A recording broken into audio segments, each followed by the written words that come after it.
الحمد لله رب العالمين وبه يستعين وأشهد أن لا إله إلا الله وحده لا شريك له وأشهد أن محمدا عبده ورسوله أما بعد أعوذ بالله من الشيطان الرجيم وإذ أخذنا ميثاقكم لا تسفكون دماءكم ولا تخرجون أنفسكم من دياركم ثم أقررتم وأنتم تشهدون ثم أنتم هؤلاء تقتلون أنفسكم وتخرجون فريقا منكم من ديارهم تظاهرون عليهم بالإثم والعدوان وإن يأتوكم أسارى تفادوهم وهو محرم عليكم إخراجهم أفتؤمنون ببعض الكتاب وتكفرون ببعض فما جزاء من يفعل ذلك منكم إلا خزي في الحياة الدنيا ويوم القيامة يردون إلى أشد العذاب وما الله بغافل عما تعملون. گرامی قدر حاضرین، میرے بھائیوں، دوستوں، بزرگوں اور عزیزوں، اللہ کی کتاب قرآن مجید سے محبت کرنے والے اور اللہ کی کتاب کو پڑھنے اور سمجھنے کے لیے اور اللہ کا نام لینے کے لیے اور اللہ کے رسول صلی اللہ علیہ وسلم پہ درود بھیجنے کے لیے اور خیر کی مجلس میں شرکت کرنے کے لیے آنے والے میرے سارے قابل احترام اور سعادت مند بھائیوں، ہم نے ابھی آپ کے سامنے سورہ بقرہ کی آیت نمبر 84 اور 85 پڑھی ہے. پچھلے ہفتے میں سورہ بقرہ کی آیت نمبر 83 پڑھی گئی تھی، جس میں اللہ تعالیٰ نے بنی اسرائیل کے ساتھ کیا گیا بہت سارا عہد ذکر کیا تھا کہ ہم نے بنی اسرائیل سے یہ عہد لیا، یہ عہد لیا، یہ عہد لیا، اور وہ عہد ہمارے ساتھ بھی ہے. وہ ایسی چیزیں تھیں جو دین کی بنیادی چیزیں تھیں. 8 عہد کا بیان ہوا تھا.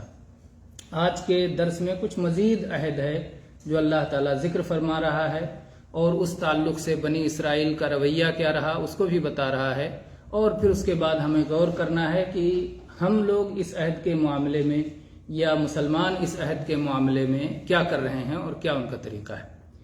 اللہ تعالیٰ نے فرمایا وَإِذْ أَخَذْنَا مِيثَاقَكُمْ لَا تَسْفِكُونَ دِمَاءَكُمْ. وَإِذْ، اور اس وقت کو بھی یاد کرو جب کہ أَخَذْنَا مِيثَاقَكُمْ، ہم نے تم سے عہد لیا، ہم نے تم سے عہد لیا، پکا وعدہ لیا. لا تسفکون دماءکم، کہ اپنا خون نہیں بہاؤ گے. اپنا خون نہیں بہاؤ گے کیا مطلب؟ کوئی آدمی اپنا خون خود کرتا ہے؟ مطلب ایک دوسرے کا خون نہیں بہاؤ گے، اپنے کسی بھائی کو ناحق قتل نہیں کرو گے. یعنی جان احترام ہے، جان کا احترام ہے، جان قابل احترام ہے، اس کو یوں ہی ضائع نہیں کرو گے. تو آپس میں ایک دوسرے کو قتل نہیں کرو گے. وَلَا تُخْرِجُونَ أَنفُسَكُم مِّن دِيَارِكُمْ وَلَا تُخْرِجُونَ أَنفُسَكُم، اور خود اپنے آپ کو نہیں نکالو گے. مِن دِيَارِكُمْ، اپنے گھروں سے، اور اپنے آپ کو اپنے گھروں سے نہیں نکالو گے. کون خود کو اپنے گھر سے باہر نکال لیتا ہے؟ مطلب دوسرے کو دوسرے کے گھر سے بے دخل کرتے ہیں لوگ، دوسروں کو گھروں سے بھگاتے ہیں، لیکن خود اپنے گھر سے. تو اس آیت کا بھی مطلب یہی ہے کہ اللہ تعالیٰ نے عہد لیا تھا کہ اپنے کسی بھائی کو اس کے گھر سے ناحق نہیں نکالو گے، جلا وطن نہیں کرو گے، اسے گھر سے نہیں بھگاؤ گے، نہ اسے قتل کرو گے، نہ اسے اس کے گھر سے بے دخل کرو گے، بے وطن کرو گے، اس کا وطن اس سے نہیں چھڑاؤ گے، نہ اس سے اس کا وطن چھڑاؤ گے، نہ اس سے اس کی جان لو گے ناحق طور پر. یہ دونوں عہد اللہ نے لیا تھا. اللہ نے کہا تم سے، یعنی تم سب سے. پوری قوم کو ایک مانا جاتا ہے، ایک جسم ہوتی ہے پوری قوم. جیسا کہ اللہ تعالیٰ نے مسلمانوں کے، اللہ کے نبی صلی اللہ علیہ وسلم نے فرمایا مسلمانوں کی مثال، ایمان والوں کی مثال آپس میں کیسے ہے؟ جیسے ایک جسم. مثل المؤمنین فی توادہم وتعاطفہم وتراحمہم کمثل الجسد الواحد اذا اشتکا منہ عضو تداعی لہ سائر الجسد بالسہر والحمى. کہ مسلمانوں کی مثال آپس میں محبت کرنے میں، آپس میں ایک دوسرے پر شفقت کرنے میں، آپس میں ایک دوسرے کے ساتھ رحم دلی کرنے میں ایسے ہے جیسے ایک جسم، کہ جسم کے ایک حصے کو تکلیف پہنچے تو پورے حصے پر بخار آ جاتا ہے. بخار آتا ہے تو صرف آدھے حصے پہ آتا ہے؟ پورے حصے پہ آتا ہے. آدمی جب جاگتا ہے تو اس سے کسی بدن کے ایک حصے کو تکلیف ہوتی ہے، پورے حصے کو جاگنے کی وجہ سے تکلیف ہوتی ہے. تو کانٹا چبھتا ہے پیر میں اور آنسو نکلتے ہیں آنکھوں سے اور درد محسوس ہوتا ہے دل میں، تو اس طرح سے پورا بدن ایک ہے، پورا جسم ایک ہے. تو پوری قوم کو، اسی لیے اللہ تعالیٰ نے کہا تم ایسا مت کرو، تم ایسا مت کرو، تم اپنے آپ کو گھر سے مت نکالو، تم اپنے آپ کو قتل نہ کرو، کیونکہ یہ ایک مان کر کے انہیں کہا گیا. پھر اللہ تعالیٰ نے فرمایا ثم اقررتم وانتم تشہدون، اور تم نے ان ساری باتوں کا اقرار کیا اور تم آج بھی اس کے گواہ ہو. نبی صلی اللہ علیہ وسلم کے زمانے میں جو یہودی موجود تھے وہ اس بات پر گواہ تھے کہ اللہ تعالیٰ نے ہم سے یہ عہد لیا ہے کہ ہم اپنے بھائی کو قتل نہ کریں، اپنے بھائی کو جلا وطن نہ کریں. یہ بات وہ بھی مانتے تھے. اس کے بعد میں ان کا رویہ کیا رہا، اللہ تعالیٰ نے اگلی آیت میں فرمایا ثم انتم ہؤلاء تقتلون انفسکم، پھر تم یہ لوگ سنو کہ تم اپنے آپ کو قتل کرتے ہو، یعنی ایک دوسرے کو ناحق قتل کرتے ہو. وَتُخْرِجُونَ فَرِيقًا مِّنْكُمْ مِّن دِيَارِهِمْ، اور اپنے میں سے ہی ایک گروہ کو ان کے گھروں سے باہر نکال کے بھگا دیتے ہو، ان کو جلا وطن کر دیتے ہو، ان سے ان کا وطن چھڑا دیتے ہو. تظاہرون علیہم بالاسم والعدوان، گناہ کے ساتھ اور سرکشی کے ساتھ تم ان کے خلاف مدد کے لیے جتھا بنا لیتے ہو، اپنے آپ کو اکٹھا کر لیتے ہو کچھ لوگ اپنے ہی بھائیوں کے خلاف مدد کرنے کے لیے، اور وہ بھی گناہ پر سرکشی کے ساتھ. یہ نہیں کہ ناحق اس کے خلاف، وہ آدمی ناحق پر ہے اس لیے تم اس کے خلاف اکٹھا ہوئے، نہیں، گناہ کے ساتھ سرکشی کے ساتھ اپنے ہی بھائیوں کے خلاف تم دوسروں کی مدد کرتے ہو. ابھی اس کا سبب نزول سنیں گے تو انشاءاللہ بات اور زیادہ کلیئر ہو جائے گی. وَإِن يَأْتُوكُمْ أُسَارَىٰ تُفَادُوهُمْ، اور اگر تمہارے بھائی قیدی بن کے آتے ہیں تو تم فدیہ دے کے انہیں چھڑا لیتے ہو، قید سے آزاد کر دیتے ہو. وَهُوَ مُحَرَّمٌ عَلَيْكُمْ إِخْرَاجُهُمْ، حالانکہ ان کو ان کے گھروں سے نکالنا ہی حرام ہے. ایک بھائی کو گھر سے نکال دیا، دشمنوں کے ہتھے چڑھ گیا، دشمنوں نے قیدی بنا لیا. اب جب قیدی ہو کے لے کے آئے، غلام بنا کے لے کے آئے، تو کہتے ہیں نہیں یہ تو ہمارا بھائی ہے، اس کو کیسے قیدی بناتے ہو، اس کا جو بھی ہوگا ہم ادا کریں گے، یہاں تک کہ اس کو ہم چھڑا لیں اور قید سے باہر نکال لیں. حالانکہ جب گھر سے بگایا تھا تبھی یہ بات یاد رکھنی تھی کہ بھائی کو گھر سے بگانا ہی درست نہیں ہے، لیکن آدھی پر عمل کرتے ہو، آدھے پر عمل نہیں کرتے. اللہ تعالیٰ نے فرمایا افتؤمنون ببعض الکتاب وتکفرون ببعض، کیا تم کتاب کے بعض حصے پر ایمان لاتے ہو اور بعض حصے کا انکار کرتے ہو. ایمان مطلب دل سے یقین کرنا، اور انکار مطلب دل سے انکار کرنا. لیکن دل کے یقین کا اثر ظاہر کیسے ہوتا ہے؟ عمل سے. دل کے انکار کا اثر کیسے ظاہر ہوتا ہے؟ عمل سے. تو کیا تم کتاب کے بعض حصے پہ ایمان لاتے ہو، اس کے مطابق عمل کرتے ہو، اور بعض حصے کا انکار کر دیتے ہو، اس کے مطابق عمل نہیں کرتے. اسی لیے اس سے یہ مسئلہ بہت بڑا مسئلہ معلوم ہوتا ہے کہ بہت سارے لوگ یہ کہتے ہیں کہ ایمان بس دل میں ہوتا ہے، عمل سے اس کا کوئی تعلق نہیں ہوتا. یہ بات صحیح نہیں ہے. ایمان کو عمل سے ہی تکمیل ہوتی ہے، عمل نہ ہو تو ایمان مکمل نہیں ہوگا، ادھورا رہے گا. تو اللہ تعالیٰ نے کہا کہ کیا بات ہے کہ تم کتاب کے بعض حصے پر تو ایمان لاتے ہو اور بعض کا انکار کرتے ہو. فما جزاء من يفعل ذلك منكم الا خزي في الحياة الدنيا ويوم القيامة يردون الى اشد العذاب. ایسے لوگوں کا بدلہ اور کیا ہوگا، ایسے لوگوں کا انجام اور کیا ہوگا جو ایسا عمل کرتے ہیں، سوائے اس کے کہ دنیا کی زندگی میں بھی انہیں رسوائی ملے اور آخرت کی زندگی میں قیامت کے دن انہیں سخت عذاب کی طرف بھیج دیا جائے گا. وَمَا اللَّهُ بِغَافِلٍ عَمَّا تَعْمَلُونَ، اور جو کچھ تم عمل کرتے ہو اللہ تعالیٰ اس سے غافل نہیں ہے. اللہ کو پوری طرح خبر ہے، اللہ کو پورا علم ہے. اصل میں یہودی جو مدینہ میں آ کے بسے تھے ان کے 3 قبیلے تھے، اور مدینہ کی اصل آبادی بت پرست لوگوں کی آبادی تھی جو بعد میں مسلمان ہوئے اور انصار کہلائے. تو ان کے 2 بڑے قبیلے تھے، ایک اوس کا قبیلہ اور دوسرا خزرج. اوس اور خزرج 2 قبیلے تھے، یہ بت پرستوں کے تھے. جو کسی دین کو نہیں مانتے، جن کے پاس کوئی آسمانی کتاب نہیں تھی، اور یہودی آ کے یہاں بسے، یہ کتاب والے تھے، موسیٰ علیہ السلام پہ ایمان رکھتے تھے۔ ان کے 3 قبیلے تھے، ایک قبیلہ تھا بنو نذیر، دوسرا قبیلہ تھا بنو قینقاع، اور تیسرا قبیلہ تھا بنو قریظہ۔ اب کیا ہوا کہ بنو نذیر اور بنو قینقاع نے اپنا ساتھی بنا لیا خزرج کو، ان کے حلیف ہو گئے، ان کے ساتھ انہوں نے عہد کر لیا کہ ہم تمہارے ساتھی ہیں، کوئی بھی مسئلہ ہوگا تو تم ہمارا ساتھ دینا، ہم تمہارا ساتھ دیں گے۔ تو یہودیوں کے 2 قبیلے ہو گئے، جو ہے مدینہ کے اصل آبادی کے ایک قبیلے کے ساتھ، خزرج کے ساتھ، بنو نذیر اور بنو قینقاع یہ ہو گئے بنو خزرج کے ساتھ، اور بنو قریظہ ہو گئے بنو اوس کے ساتھ، قبیلے اوس کے ساتھ ہو گئے بنو قریظہ۔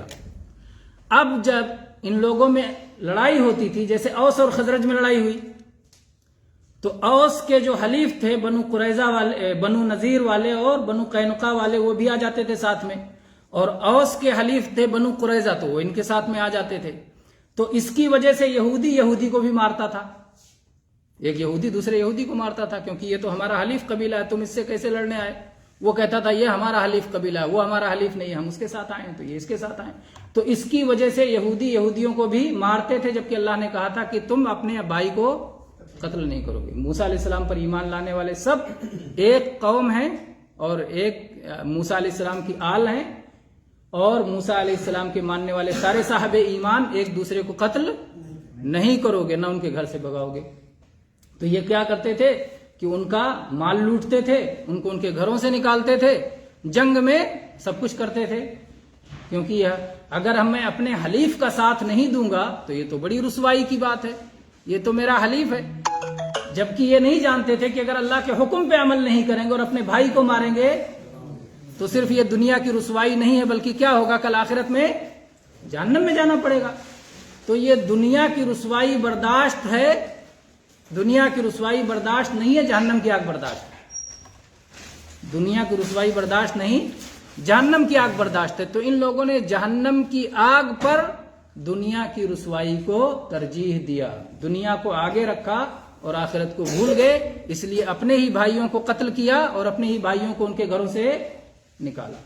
تو اللہ تعالیٰ نے کیا کہا کہ جب تم نے موسیٰ علیہ السلام پر ایمان لانے والے جو حکم دیا گیا تھا اللہ کی طرف سے آپس میں ایک دوسرے کے بھائی چارگی کا، جب تم نے اس بھائی چارگی کو ختم کر دیا تو اس کا نتیجہ کیا ہوگا؟ اس کا نتیجہ یہ ہوگا کہ تم دنیا میں بھی ذلیل و رسوا ہوگے اور آخرت میں بھی تمہارے لیے عذاب ہے۔ دنیا کی رسوائی آ گئی یہود کے سامنے، دنیا کی رسوائی آپ دیکھتے ہیں کیسے آئی کہ نبی کریم صلی اللہ علیہ وسلم نے اور آپ کے صحابہ نے، جو کہ نبی صلی اللہ علیہ وسلم کی اتباع پر سب متفق تھے، سب متحد تھے، ان یہودیوں کو کسی کو قتل کیا، کسی کو قیدی بنایا، کسی کو مدینہ سے باہر نکالا۔ یہودی ذلیل ہو کے مدینہ خالی کر دیا یہودیوں کو مدینہ خالی کرنا پڑا ذلیل ہو کر کے، اس لیے کہ یہ آپس میں ایک دوسرے کو قتل کرتے تھے اور آپس میں ایک دوسرے کو گھروں سے نکالتے تھے۔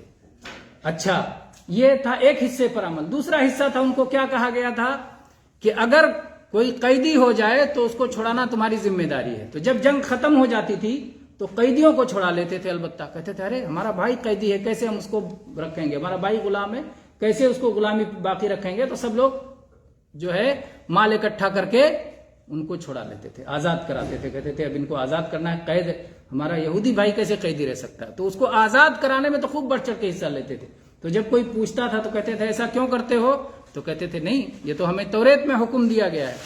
تو توریت کا یہ حکم تو یاد ہے جو کہ ٹھنڈے پیٹوں آسانی سے ہو سکتا ہے، اور وہ حکم نہیں یاد ہے جس میں تھوڑی مشقت اور کٹھنائی ہے۔ مشقت اور کٹھنائی والا حکم بھول گئے، اور آسانی والا حکم کہ جس میں نام بھی ہو کہ ہم نے یہ کیا اور یہ کیا، اتنے لوگوں کو چھڑایا، اتنے لوگوں کو آزاد کیا، وہ حکم یاد ہے۔ تو اللہ نے کیا کہا، ایسے لوگوں کے لیے دنیا میں بھی رسوائی اور آخرت کا بھی عذاب ہے۔ تو دنیا کی رسوائی تو اللہ نے دکھا دیا سامنے، کس طرح سے ذلیل ہوئے، کس طرح سے مارے گئے، کس طرح سے قتل کیے گئے، کس طرح سے گھروں سے بے وطن کیے گئے، مدینہ خالی کرنا پڑا۔ دنیا کی رسوائی تو ایک دم سامنے ظاہر ہے، اور آخرت کی رسوائی یقینی طور پر ان کے لیے ہے، کیونکہ اللہ تعالیٰ نے کیا کہا؟ انہوں نے اللہ کے حکم کو نہیں مانا، اور اللہ نے فرمایا وَمَا اللَّهُ بِغَافِلٍ عَمَّا تَعْمَلُونَ، اور تم جو کچھ کرتے ہو اللہ تعالیٰ اس سے غافل نہیں ہے۔ اللہ کی یہ صفت بتائی جا رہی ہے کہ اللہ تعالیٰ کا علم اور اللہ کی نگرانی بہت کامل ہے، اس میں کسی قسم کا نقص اور عیب نہیں ہے۔ اللہ کے بارے میں جب کسی چیز کا انکار آئے تو صرف انکار نہیں ہوتا، اس کے مقابلے میں جو کمال ہوتا ہے اس کو ثابت کرنا ہوتا ہے۔ تو جب یہاں کہا گیا کہ اللہ غافل نہیں ہے تو یہ صرف انکار نہیں ہے، انکار میں تعریف نہیں ہوتی، تعریف تب ہوتی ہے اس کے مقابلے میں جو چیز ہے۔ کوئی غافل نہیں ہے تو مطلب علم والا ہے، باخبر ہے، نگرانی اس کی پوری ہے، نگرانی میں کسی قسم کی کمی نہیں ہے۔ جیسے اللہ تعالیٰ کو اونگ نہیں آتی، نیند نہیں آتی، تو اونگ آنا، نیند نہ آنا اور اونگ نہ آنا یہ تعریف نہیں ہے جب تک کہ یہ نہ مانا جائے کہ اتنی طاقت ہے اور اتنی زبردست زندگی ہے کہ اس میں یہ عیب بھی نہیں ہے، نہ نیند کا عیب ہے نہ اونگ کا عیب ہے، بھرپور زندگی ہے، بھرپور طاقت ہے، جس میں تھکاوٹ کا کہیں گزر نہیں ہے کہ دوبارہ تھکاوٹ کے بعد، آرام ملنے کے بعد طاقت واپس آئے۔ انسان کیا ہوتا ہے؟ طاقت کمزور ہونے لگی، گھٹنے لگی، آرام کر لیا، دوبارہ وہ طاقت واپس آ گئی۔ لیکن اللہ تعالیٰ کے ہاں یہ عیب اور یہ کمی نہیں ہے، بلکہ اس کی طاقت بھرپور ہے۔ تو قرآن پاک میں جہاں بھی نفی ہے اللہ کی صفت کی، اس کے مقابلے میں کمال ثابت ہوگا تبھی نفی کی جائے گی۔ بہت سارے لوگ خالی نفی کو ہی ساری تعریف سمجھتے ہیں۔ نفیس کے ذریعے سے تعریف کرنا تعریف نہیں ہے، مثبت کے ذریعے سے تعریف کرنا تعریف ہے۔ تو جہاں بھی اللہ کی صفت آئے اس چیز کو یاد رکھنا چاہیے کہ یہاں انکار ہے، اس کے مقابلے میں ایک اقرار چھپا ہوا ہے۔ اس کے بعد اللہ تعالیٰ نے وہ وجہ بتائی جس وجہ کی بنا پر وہ یہ حرکت کرتے تھے۔ یہ حرکت کس وجہ سے کرتے تھے؟ کیوں جو ہے جنگ کے مسئلے میں، لڑائی کے مسئلے میں تو لڑ جاتے تھے آپس میں اور گھروں سے نکال دیتے تھے، اور کسی عمل پہ، یعنی چار حکم گویا ان کو دیا گیا تھا، 4 حکم میں سے 3 پہ عمل کرتے تھے یا 3 پہ نہیں کرتے تھے، 3 پہ نہیں کرتے تھے، 1 پہ عمل کرتے تھے۔ جیسے ان کو حکم تھا ایک دوسرے کو قتل نہیں کرو گے، ایک دوسرے کو گھر سے نہیں نکالو گے، اور کوئی قیدی ہو تو اس کو قیدی نہیں رہنے دو گے، یا کوئی غلام بن گیا تو اس کو غلام نہیں رہنے دو گے بلکہ فدیہ دے کے اسے چھڑاؤ گے۔ تو 3 حکم میں سے 2 پہ تو وہ عمل کرتے تھے اور تیسرے پر عمل نہیں کرتے تھے۔ تو اس کی وجہ کیا تھی؟ اللہ نے اس آیت میں ایک اصول بتا دیا کہ یہی اصول جہاں جہاں ہوگا وہاں یہ حرکت سرزد ہوگی۔ وہ کیا ہے؟ اولئک الذین اشتروا الحیات الدنیا بالآخرہ، یہ وہ لوگ ہیں جنہوں نے دنیا کو خرید لیا ہے آخرت کے بدلے میں۔ یعنی جب دنیا آگے رہتی ہے تو خواہشات، آدمی اپنے خواہشات کی تکمیل کے پیچھے لگا رہتا ہے کہ کس طرح اس کی خواہش مکمل ہو جائے، کس طرح اس کی آرزویں پوری ہو جائیں۔ آخرت میں کیا ہوگا وہ جب بھول جاتا ہے تو یہی اسی طرح کی حرکت اس سے سرزد ہوتی ہے۔ تو اللہ تعالیٰ نے یاد دلایا کہ آخرت کو یاد رکھو، دنیا اس کے مقابلے میں کم تر ہے، اور اس طرح حرکت کرنا یہ دین کے بھی خلاف ہے اور عقل کے بھی خلاف ہے۔ دین کے اس لیے خلاف ہے کہ اللہ نے حکم دیا ہے آخرت کو آگے رکھو، دنیا کو دوسرے نمبر پہ رکھو، اور عقل کے خلاف اس طرح ہے کہ کوئی بھی آدمی بڑی چیز چھوڑ کے چھوٹی چیز نہیں اپنائے گا۔ زیادہ جو ہے بڑا اور زیادہ قیمتی چیز ایک آدمی چھوڑ دے اور معمولی چیز اپنا لے تو یہ کیا کہیں گے کہ بیوقوف آدمی ہے۔ دنیا زائل ہونے والی ہے، فنا ہونے والی ہے، ختم ہونے والی، چاہے جتنا کچھ مل جائے دنیا میں ایک دن اسے ختم ہو جانا ہے، چھوڑ کے چلے جانا ہے۔ اور آخرت کیا ہے؟ ہمیشہ ہمیشہ کی زندگی ہے، دائمی زندگی ہے۔ تو اس لیے معمولی دنیا کے پیچھے پڑ کے اس آخرت کی زندگی کو چھوڑ دینا یہ عقل کے بھی خلاف ہے اور دین کے بھی خلاف ہے۔ اللہ تعالیٰ نے پھر خوف دلاتے ہوئے آخرت کا فرمایا فَلَا يُخَفَّفُ عَنْهُمُ الْعَذَابِ، ان سے عذاب کو ہلکا نہیں کیا جائے گا کبھی کسی وقت، اس عذاب میں وہ ہمیشہ پڑے رہیں گے۔ وَلَا هُمْ يُنصَرُونَ، اور نہ ہی ان کی مدد کی جائے گی۔ یعنی کوئی اللہ کے خلاف کون مدد کرنے اٹھے گا؟ کون ہے کہ اللہ تعالیٰ عذاب میں رکھے اور کوئی آئے ان کی مدد کر کے ان کے عذاب کو کم کر دے؟ کوئی نہیں کر سکتا۔ اللہ تعالیٰ ہی چاہے گا تو عذاب ہٹائے گا۔ تو اللہ پر ایمان ہوگا، اللہ کے حکموں پر عمل ہوگا تو پھر عذاب ٹلے گا۔ نہیں تو صرف آرزوؤں اور خواہشات کی بنیاد پر عذاب نہیں ختم ہو سکتا ہے۔ تو بہرحال اللہ تعالیٰ نے اپنا قانون بتا دیا کہ یہ میرا قانون ہے کہ جو لوگ کسی حصے پر عمل کرتے ہیں، کسی حصے کو چھوڑ دیتے ہیں، تو ان کے ساتھ میں یہی عمل کرتا ہوں۔ اس کو اب آپ اگر اپنے ماحول پہ فٹ کریں مسلمانوں پر، تو آپ دیکھیں گے کہ کیا صورتحال ہے۔ کیا یہی صورت نہیں ہے کہ لوگ اپنے پسند کے حساب سے بعض چیزوں پر عمل کرتے ہیں اور بعض چیزوں سے لاپرواہی کرتے ہیں، اسے چھوڑ دیتے ہیں۔ شراب کے قریب نہیں جائیں گے، حرام جھٹکے کا جانور نہیں کھائیں گے، حرام اصل ذبیحہ ہونا چاہیے، لیکن اللہ نے سود کو حرام کیا اس کے کھانے میں، انشورنس کو حرام کیا اس کے کھانے میں، اور بھی بہت ساری چیزیں حرام کمائی کے ذرائع ہیں اس سے بچنے میں۔ کیا صورتحال؟ کیا وہی اللہ جس نے ان چیزوں کو حرام کیا ہے، سور کو حرام کیا، شراب کو حرام کیا، جو ہے مردار کو حرام کیا، کیا اسی اللہ نے یہ ساری چیزیں نہیں حرام کی ہیں؟ تو حرام کے اس حصے کی بڑی پرواہ ہے، اس حصے کی پرواہ کیوں نہیں ہے؟ اسی طرح اور بھی مسائل میں آپ غور کریں، جیسے جیسے غور کرتے جائیں گے ویسے اندازہ ہوگا کہ بہت ساری چیزوں میں ہم بنیادی دین کی جو بنیادی باتیں ہیں، جو اصولی باتیں ہیں، وہاں سے آپ شروع کریں تو اس میں بھی دوسروں کی رعایت کرتے ہوئے صرف ہم فلاں کے ساتھ میں ہیں اس لیے دین پیچھے اور وہ چیزیں آگے آ جاتی ہیں۔ اللہ تعالی ہم سب کو صحیح سمجھ دے، اور اللہ تعالی اپنا حق سمجھنے کے ساتھ ساتھ اپنے اوپر ایمان لانے والے لوگوں کا بھی حق سمجھنے کی توفیق عطا فرمائے۔ آج دیکھیں کتنے لوگ ہیں، آپ ایک دوسرا مسلمان ہے، مان لیجئے کہ نسبتیں الگ الگ ہیں، ایک مسلمان کوئی نسبت رکھتا ہے، دوسرا کوئی نسبت رکھتا ہے، تیسرا کوئی نسبت رکھتا ہے، اور آپ مانتے بھی ہیں کہ یہ جو دوسری نسبت رکھ رہا ہے یہ کافر نہیں ہوا اپنی اس نسبت کی وجہ سے، اگرچہ اس کے یہاں کچھ کوتاہیاں، کچھ غلطیاں ہیں۔ دیکھیے دو طرح کی غلطی ہوتی، ایک غلطی سے انسان کافر ہو جاتا ہے، اور ایک غلطی کی وجہ سے انسان کافر نہیں ہوتا، ایمان اس کا کم رہتا ہے، مسلمان رہتا ہے، اسلام کا جو بڑا دائرہ ہے اس دائرے کے اندر رہتا ہے، لیکن ایک دم جو صحیح اسلام ہے اس پر قائم نہیں ہے، عقیدے کے اعتبار سے، عمل کے اعتبار سے قائم نہیں ہے۔ اس کے اوپر فرض ہے کہ وہ صحیح عقیدے کو اپنائے، صحیح عمل کو اپنائے، لیکن وہ پوری طرح سے کافر نہیں ہوا، ایسا عقیدہ نہیں جس کی اسے کافر ہو جائے، یا کھلم کھلا کافر نہیں ہے، یا اس نے کفر کو اپنے لیے اختیار نہیں کیا ہے، سارے شرائط نہیں پائے جا رہے ہیں جس کی بنا پر اسے کافر کہا جا سکے، سارے موانع ختم نہیں ہوئے جس کی وجہ سے اسے کافر کہا جا سکے، اس کے ساتھ کبھی کبھی ہمارے مسلمان بھائی ایسے معاملہ کرتے ہیں، اپنا کلمہ پڑھنے والا بھائی ہے اور ایک اس کے مقابلے میں وہ ہے جو کلمے کا اقرار نہیں کرتا۔ کبھی کبھی صورتحال یہ ہوتی ہے کہ اپنے مسلمان کلمہ پڑھنے والے بھائی سے زیادہ نفرت کرتے ہیں اس کے مقابلے میں جو کلمہ بھی نہیں پڑھتا۔ یہ کیا طریقہ ہے؟ یہ کیا اسلام کی سمجھ ہے؟ ٹھیک ہے، اس کے یہاں اگر جتنی غلطیاں ہیں، جتنی منہج سے انحراف ہے، جتنا بدعت ہے، اس حساب سے نفرت کی جائے گی، لیکن اس کے یہاں جو ایمان ہے، جو کلمہ پڑھنا ہے، جو اللہ رسول کی محبت ہے، اس کے حساب سے اسے محبت بھی کی جائے گی۔ محبت اور نفرت تقسیم ہوتا ہے، یہ نہیں کہ محبت ہوگی تو محبت ہی ہوگی، نفرت ہوگی تو نفرت ہی ہوگی، نہیں، محبت اور نفرت میں تقسیم ہوتا ہے۔ کبھی کبھی ایک ہی آدمی کے اندر اسباب جمع ہوتے ہیں، بعض اسباب سے ہم اس سے محبت کرتے ہیں اور بعض اسباب کی وجہ سے نفرت کرتے ہیں۔ اس کی مثال علماء نے دے کے سمجھائی ہے کہ ایک مسلمان بندہ ہے، اللہ پہ ایمان رکھتا ہے، رسول پہ ایمان رکھتا ہے، آخرت پہ ایمان رکھتا ہے، لیکن غلطی ہوگی، چوری کر لی،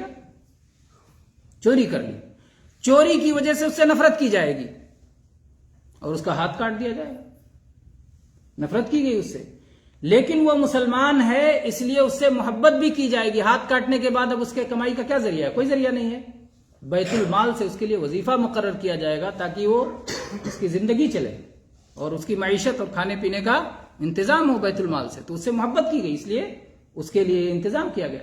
تو اس طرح سے جتنا اس کے پاس اسباب ہے محبت کے، اس طرح سے محبت کیا جائے گا، اور جس طرح نفرت کے اسباب ہیں اس طرح سے نفرت کیا جائے گا۔ تو یہ درجہ بندی نہیں معلوم ہے کہ ہم کو کس سے کتنا نفرت کرنا ہے اور کس سے کتنی محبت کرنی ہے۔ تو یہ ضروری ہے کہ ان چیزوں کو اچھی طرح سمجھا جائے اور اس اعتبار سے معاملہ کیا جائے، ورنہ جو ہے آپ جانتے ہیں کہ اللہ تعالیٰ کی طرف سے کیسی وعید ہمارے لیے ہو سکتی ہے۔ اللہ تعالیٰ ہمیں صحیح سمجھ دے آمین. وآخر دعوانا ان الحمد للہ رب العالمین. صلی اللہ علیہ وسلم.